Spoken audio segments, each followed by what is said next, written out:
his lights. Who's got that right by the mic? He sped up, still in the middle lane, and when he caught up to me, he slowed down Take it and away a lowered his bit, window. cause And he started yelling something to me, pointing at my car.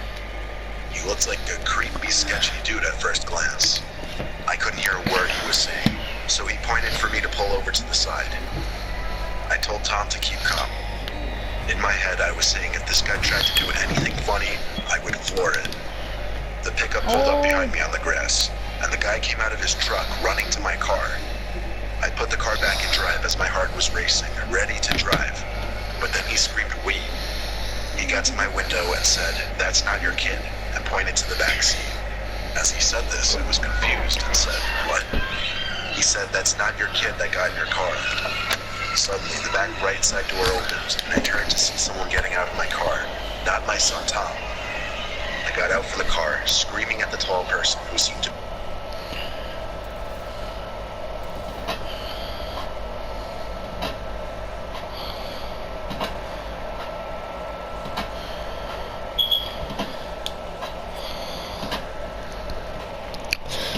who do you think's better, Sane or Mane?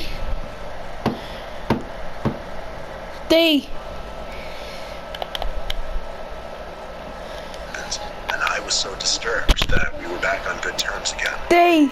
We chatted the whole rest of the way and told Who do you Stanley about think's it as soon better, as we Sane or arrived. Mane? I never even got to see what the person who got in my car looked like. Honestly, maybe I should be happy I never turned around to look at them. I could get Mane. Because I don't know what they would have done. I know. Mane's faster, Sane's better at shooting. My girlfriend and I took a road trip to California recently. Oh my god. The wait there was completely normal. We left home early in the morning and got to the hotel by Can nightfall. someone turn that off On now? our way It's back getting home, boring. however, we left midday, and a majority of our ride was in the dark. I can't. Are The you drive was putting it about right 10 next hours to each your way, mic? Because I not can't even including hear stops for food. anyone. We made 2 food stops, the first after about 3 hours of driving, then one more much later and deeper into the night. We got off the freeway at like 12:30 at night and went to the nearest Wendy's for food. We got right back on the freeway after that. I ate while I drove, which my girlfriend wasn't too fond of, but I just wanted to get home sooner rather than later. Shortly after getting back on the freeway, it started to rain. My girlfriend forced me to pull over now. She didn't want me eating and driving in poor conditions. As I pulled to the side, it actually started to downpour. I finished up eating my food, and then we heard a bang sound at the window. At first, I chalked it up to noises from the storm, but when I looked to my left out the window to see a figure blocking 90% of the window, along with a shriek of my girlfriend's, I nearly had a heart attack. I didn't want to roll down the window given how hard it was pouring, but over the sound of the torrential rain pounding on the car, I couldn't hear what the person was saying. I opened the door a crack and yelled out to the person, who turned out to be a woman. She was soaked already and looked disheveled and scared. She asked for a ride. What was I gonna do? Tell her no in these conditions? I told her to get in the back seat. My girlfriend gave me a look. I don't know what kind of look exactly, but it looks kind of like a "why the hell did you let her in" kind of look. I asked the woman where she was heading. She didn't answer. I caught my girlfriend giving me a look again because of this. I ignored her and turned around to look at the woman in the back seat, assuming she didn't hear me. But as creepy as it was, she was actually looking right at me with a cold, unfriendly face. I'd say it was a neutral, blank face, but something about it was just off-putting. I repeated my question, and she just shrugged her shoulders and laughed. I looked at my girlfriend, who was once again looking at me. I said out loud that I'd be dropping the woman off at the next town we crossed. I guess I was announcing that to both my girlfriend and the woman. As we got back onto the barren highway, there was a sudden ear-piercing screaming sound coming from right behind me, and the woman sitting behind me suddenly wrapped her arms around my throat. I slammed on the brakes as I was struggling to breathe, almost sliding into the divider. My girlfriend, quote, slashed at the woman's face with her long nails. The screaming turned from a deranged, angry kind of screaming to screams of pain and agony. I got out of the car as she had her hands pressed up against her face in agony. And then opened the back door, grabbed the woman with both hands, and literally threw her out of the car into the rain. She started begging, please, please, over and over as I looked down at her. But that's all she said. She cried as she kept saying the word, please. I ignored her and got back into my car and locked it. As I put the car in drive, there were bangs at the window as the woman started screaming again. Her screams once again sounded like the screams of a deranged mental asylum patient. I drove away casually as she was no longer a real threat, or at least not that I knew of. My girlfriend quickly got on the phone with the police and warned them of some suspicious, unstable woman lurking around the highway. We didn't stop again though. Okay. We went straight home from there, obviously a bit shaken up and whatnot, but I didn't want to be thinking about that incident for any longer than I had to. Oh, his teammates are delighted, and why not? Because Whoa! the box to This is an advert. This is the last one, and then I'm putting another video. It was 2010. I was driving my Ford F-150 from my home in Pennsylvania to Georgia. I had family in the countryside of Georgia who I'd be spending the week with. It was going to be a drive of around 14 hours, and I planned on doing it all in one day. I got on the road at 10 a.m. I stopped once for lunch at some deli, and then 4 hours later I stopped at a rest area to eat the turkey sandwiches I packed in the cooler. After that, I didn't intend on making any other stops, besides for gas one more time, of course. At about 11:30 p.m., I had just filled up the tank one more time, and now I had an ETA of about 12:30. I was admittedly getting very tired now. I didn't think to get coffee at the gas station for some reason. The route the GPS was taking me down from the gas station seemed a little odd. I wasn't on the highway anymore. It was just taking me down some country-ass side roads. My truck is high up, so I got a good view of everything, and I also had a light bar installed, which really helped in lighting up these pitch-black roads. I was so tired, and I knew I shouldn't have been driving anymore, but I was so close to my cousin's house that I had to keep going. I came to a stop sign and made a left turn off some quiet road onto an even quieter road. The speed limit on this road was 45 though, which was good. This road was empty of any kinds of buildings or houses. It was just woodland on either side. I was going like 55 to 60 miles per hour, blazing down this road since it really seemed like no other cars would be on this type of road at this hour. Then suddenly I saw like 4 shiny objects coming up fast in the road ahead of me. I slammed on the brakes, and as I got closer, I figured out what they were. They were traffic drums, like those big cylinder traffic cones. My truck managed to come to a halt before I rammed into the drums. I got out of my truck with my baseball bat, confused as hell. I went over to the traffic drums and realized there was something else behind the traffic drums. It was a spike trap, like the kind police use. I didn't know what to think. Is there some kind of police activity going on? Or did somebody set this up as a trap? I cautiously looked all around me as I inched back to my truck. Then I heard someone scream help. It came from the woods on the left side of the road. There was no way I was about to go into those woods. The most I was willing to do was call out what's wrong. No answer. I walked to the edge of the road and looked into the forest. The only reason I could see anything was because of the lights from my truck. In the corner of my eye, I spotted him. Without looking directly at him, I saw someone crouched down behind a couple bushes. I didn't run. I just casually walked back to my car. When I got in and shut the door, I looked to my left to see 2 silhouettes by the edge of the woods on the side of the road, walking towards my truck. I drove the truck to the right side of the road onto the dirt and past the spike trap. I don't think they anticipated me actually going around, but when I looked in the rearview mirror, I saw at least 3 silhouettes standing by the traffic drums, lit up only briefly by the taillights of my truck. A few seconds later, they were gone out of my vision and out of my life forever. This was not something I would have ever expected to happen to me. Nevertheless, glad I made it out alive. It's a very good interception. I'm sick and tired of your behavior. So you know what? I'm gonna take away your not my phone. Oh, what the Hit the crosses on.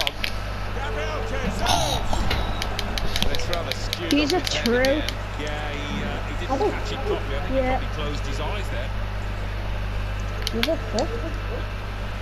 Like, this is a different video. These are My different family ones. and I are probably the biggest skeptics in the world, which is why I can't explain what happened that day. What? I went downstairs and my brother was in the kitchen. I grabbed a water and asked him if he believed in ghosts. Wait. What? He shook his head There's good progress with this attack. Nah. and told me a story about something that he thinks may seem paranormal. Then I looked at him and asked, "Did you ever try to scare me when I came home from school?" I planned on asking that question to follow with my story. Once, he said. Somehow that calmed me down, and I wasn't going to bring anything else up because I thought it was some kind of closure. He continued by saying, "But all I did was shoot a Nerf gun bullet at you while you were on the computer." I wish he didn't say that.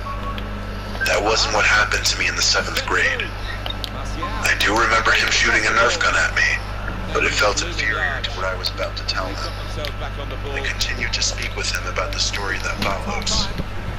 It happened in middle school when I was in 7th grade and recently started off the new year. I came home Hello. that day and went to my bedroom where I sat in my bed and put in earbuds to watch YouTube videos. My mom had called me to tell me that my brother would be gone or would be leaving soon to go to a friend's house. My parents also worked late, which means I would be home alone. I was a very quiet kid when no one was around because I always had this fear that there could be someone in the house with me. If I didn't make much noise, then they couldn't find me, right? Who knew that suspicion could have possibly been true? I paused my YouTube video and headed to the bathroom.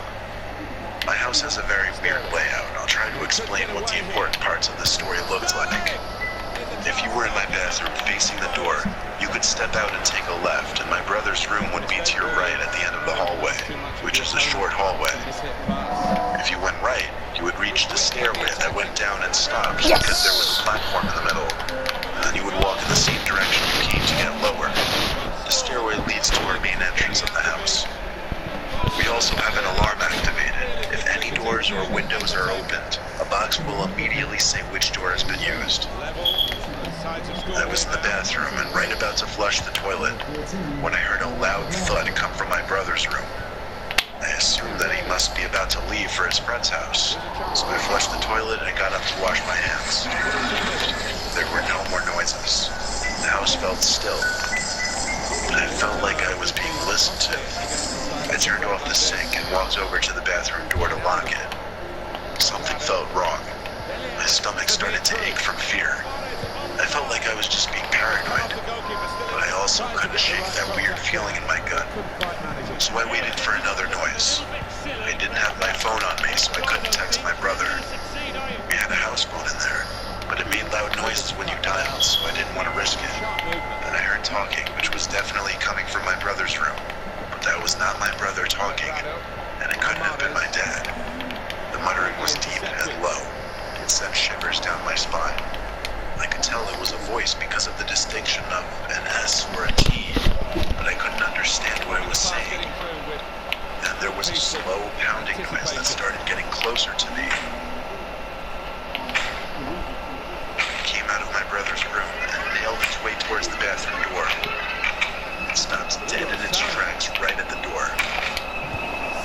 I threw myself away from the door near the window, hoping that if it busted in, I could get away to leave. I couldn't fight whoever it was since I was a weak 7th grader, so that was out of the question. I covered my mouth to keep from breathing loudly in case they didn't know I was in the bathroom. Then they continued to walk. I could hear them making their way to the stairway, and then it stopped. I heard a loud crashing noise from what I thought was the middle platform of the stairs, and then again at the bottom. Then the muttering stopped. The loud pounding made its way to the door. I heard the door open and close, and I heard the alarm go off for the door as well. I didn't know if it was safe or not, so I made my way to the door and rested my hand on the doorknob, still covering my mouth. To the left of me towards the ground is a laundry chute that led to our laundry room.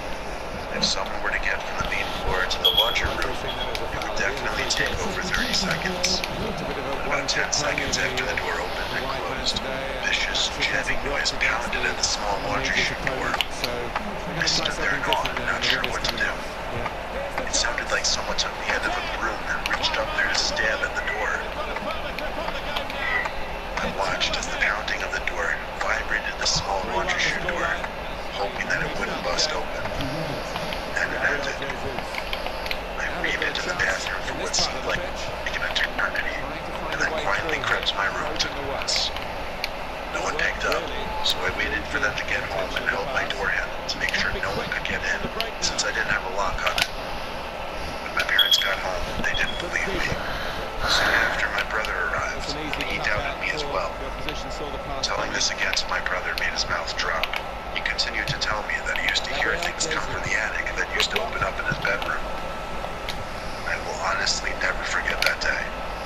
Me and my brother can't figure out who or what that was, and I try not to think too hard about it either. I still don't quite know what happened, and I may never know, but I want to. Towards the back post. No nonsense defending from him. Alright, this is a police investigation. Okay, so you have to tell the truth. You are under oath. Got it? Okay, so please. Oh my god.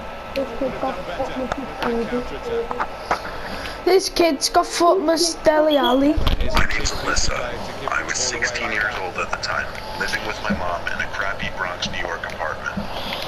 Have you muted Woody? Experience, not a good one. Always sketchy characters around, usually scary to walk alone at night, small apartment, and creepy neighbors. I don't mean that as an understatement. Our apartment was the second to last one in a hall on the 7th floor. And our neighbor, the owner of the last apartment, Who's playing the horror stories? always be sitting outside his Connor door, or sitting Woody? on the windowsill. He would always make a point of looking at me when I entered the apartment. I think I've got an Alexa for Christmas, and I'll tell her to play a horror He story. never even knew his name. He was a black man in his 60s, very little hair left, but his remaining hair was gray. He always had the same emotionless expression on his face when he looked at me. And then one day, it started.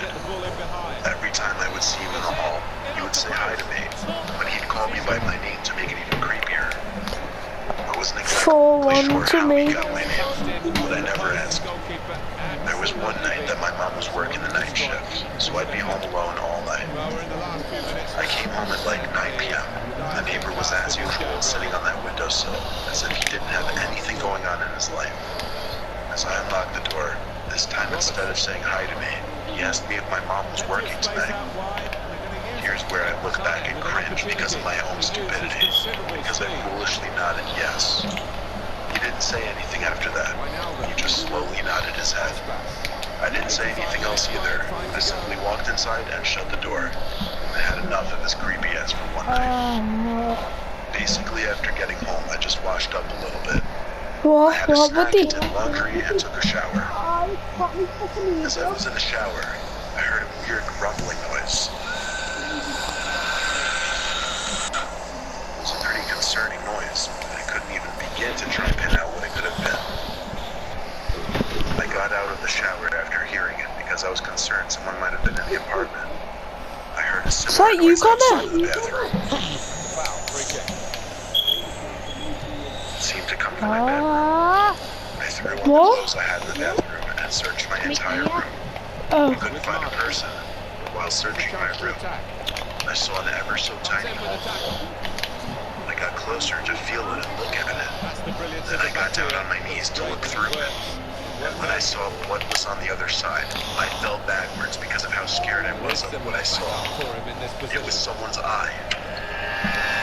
Someone was actually looking through that hole from the other side.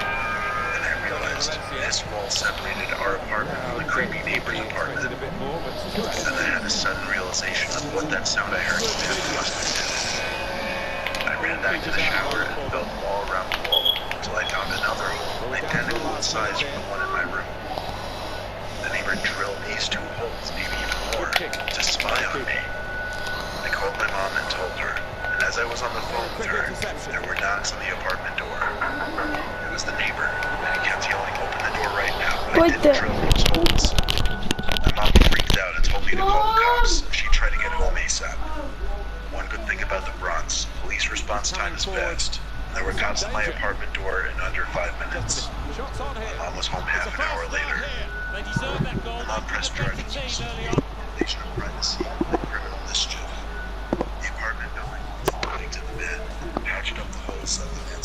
I'll be back now. It's a good cross. Oh, let me skip this minute. Just off target. Not too much wrong with the technique there. I think the cross is on. Gabriel Jesus! It's rather skewed off his head in the end. Yeah, he didn't catch it properly. I think he probably friend Hal and I went camping. not even asked too much. Good width in the attacking. Gabriel Jesus! Camping trips. One time I decided to come along and see what it was about.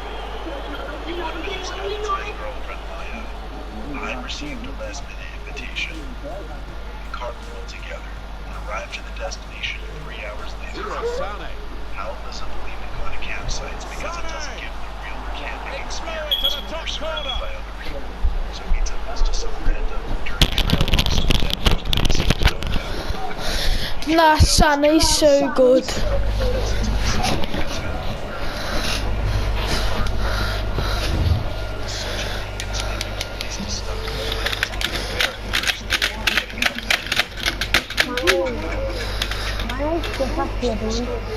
Same with Sane. What's Mane's dribbling? 87.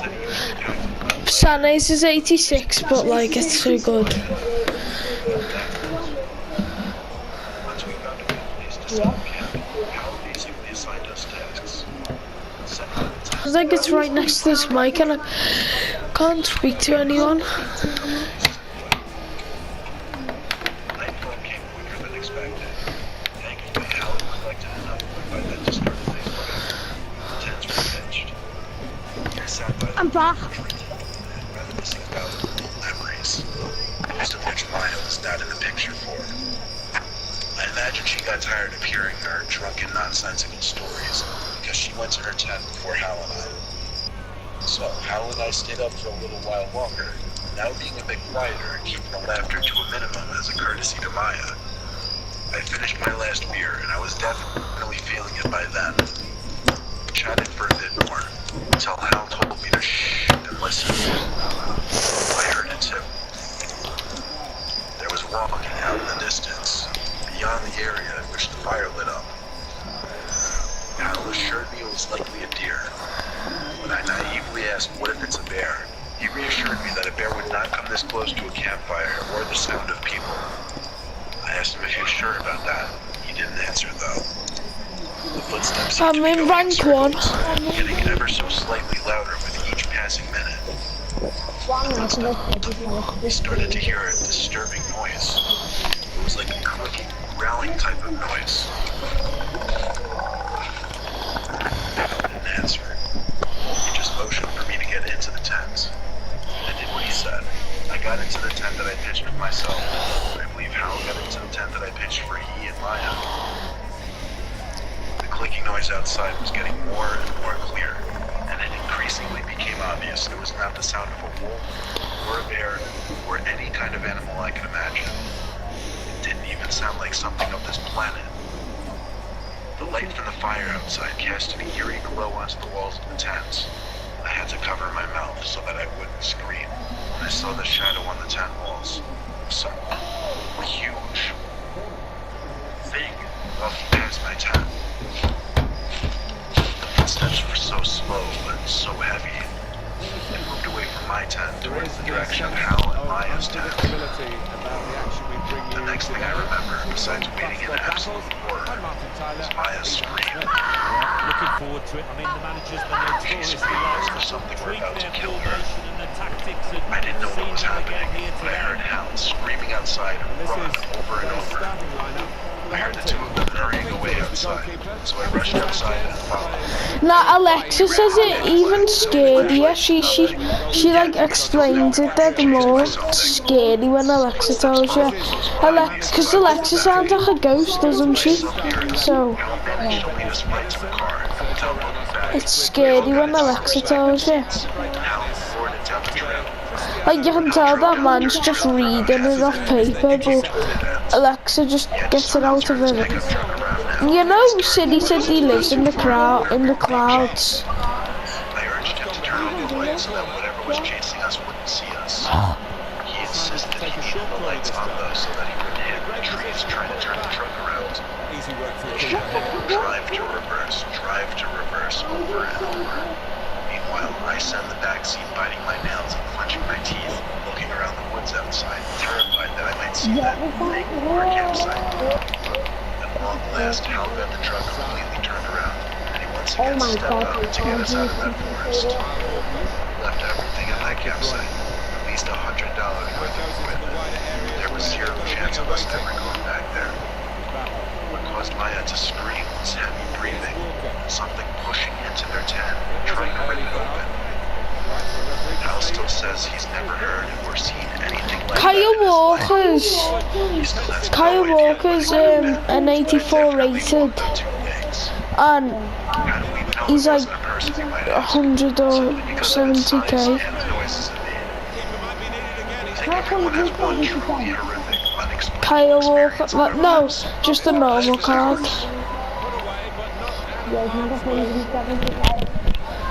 No, I said 100 or 70k. with De Bruyne. Oh, that is nice. It's an easy cutout for the opposition saw the pass coming. Well, like, why is an 84 rated that high? Yeah.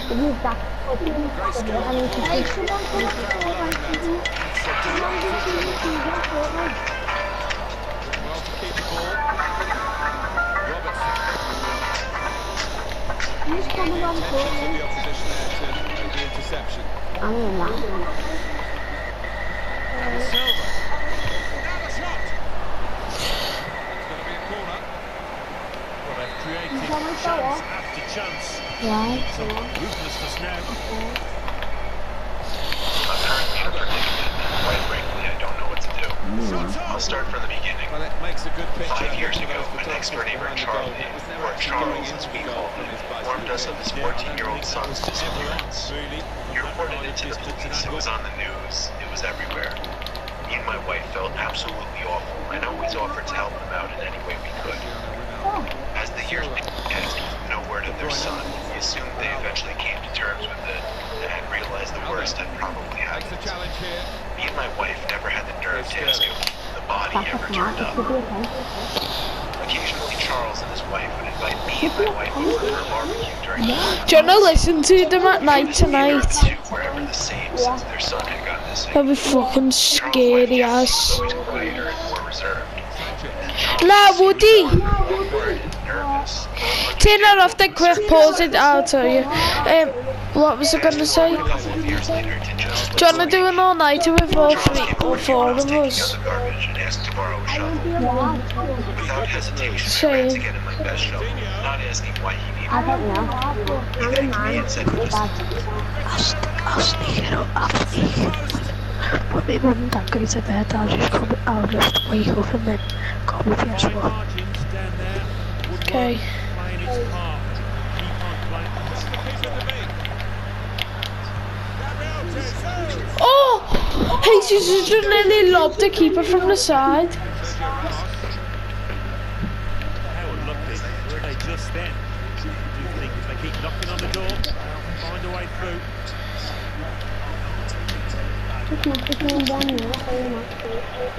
Now De Bruyne. Makalele couldn't hold on to the ball. Son.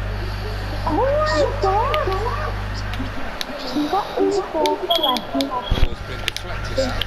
Be a throw in.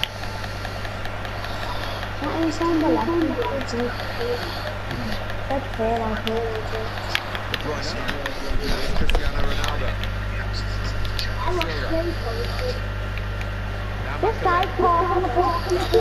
Now, do you reckon I ask for my Alexa after tonight so we can, if I get one, do you reckon I ask for it so I can put the horror story? No, she tells the scariest horror stories ever.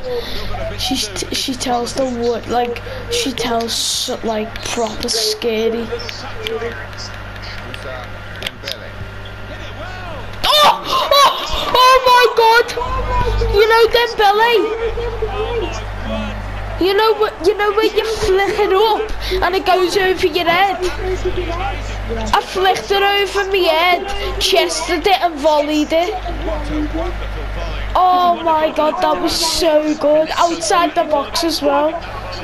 That looked so good. Against Champions League Edison as well. Deciding whether or not to see what was in the bag. In the end, I decided to run back to my backyard. It was a And he's good got thing I 70 did, because he shooting. came back outside seconds later, Kevin De Bruyne. but he wasn't digging. In fact, he disappeared to the other side of his house and didn't come back. I went back into my house and quietly got back into bed and trying not to wake up my wife. The next day, the first thing I did was look out my window to see that the hole in the ground was completely patched up in Charles' backyard. I also noticed that his SUV was parked on the street now instead of his driveway. I don't know what happened throughout the rest of that night, but I'm disturbed to think that what was at the bottom of that hole might have been his son's body. For all I know, he dug up that hole to remove whatever he had previously buried down there and drive it somewhere else to dump it. This is all speculation. Call me crazy if you want. I haven't told anyone, not even my wife. And quite frankly, I don't know what to do. Charles never gave me back my shovel. I'm not going to ask him for it. In fact, he's been avoiding me ever since. Something disturbing happened yesterday.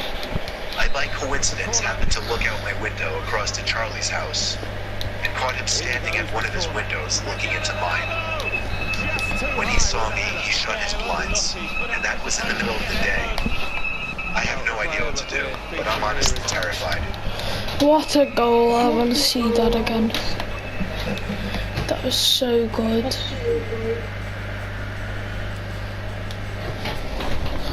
I want to get that instant replay. With my family at my current house by myself. We lived in the first house for the first 15 years of my life, and the second house the next 7 before I moved out to my current home. This experience happened in my first home when I was 15, within the last few months of my family living in that house. I don't remember my family ever being really friendly with the neighbors. In fact, there were 2 kids living next door with their dad that me and my brother had only talked to maybe once or twice our entire lives, as bizarre as that is, though we did know both of their names, Eric and Todd. One day, me and my brother, who is 5 years younger